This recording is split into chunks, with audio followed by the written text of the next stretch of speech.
בעצם עובדים עם הסוסים.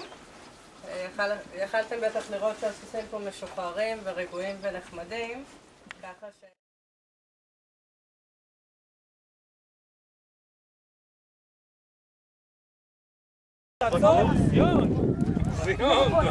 ציון, היית שם לה...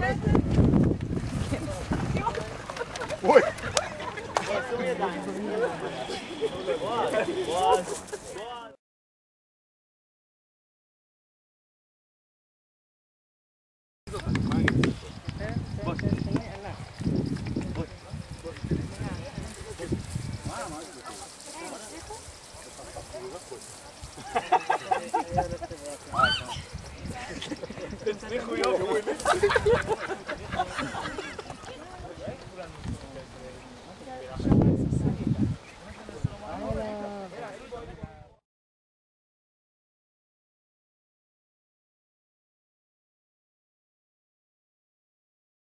להרגיע אותה, אז דווקא די הצלחנו להרגיע אותה, ובשלב שהווליום ירד אז היא נרגעה וקצת התחילה לשתף פעולה. קצת הפרידה.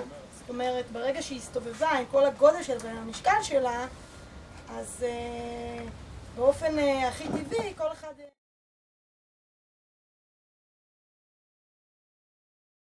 ככה לבנים.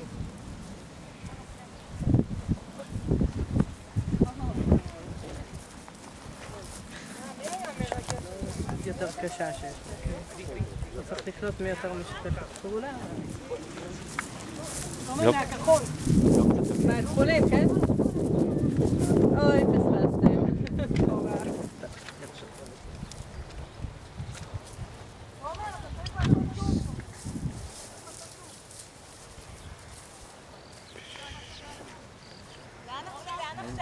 למים, למים.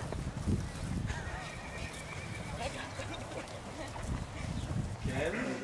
לא, היא אומרת שאין מה לעשות. תומר מסביר קצת.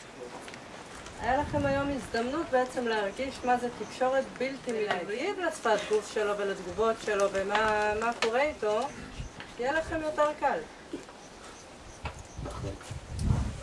זה מה שהיה לי להגיד.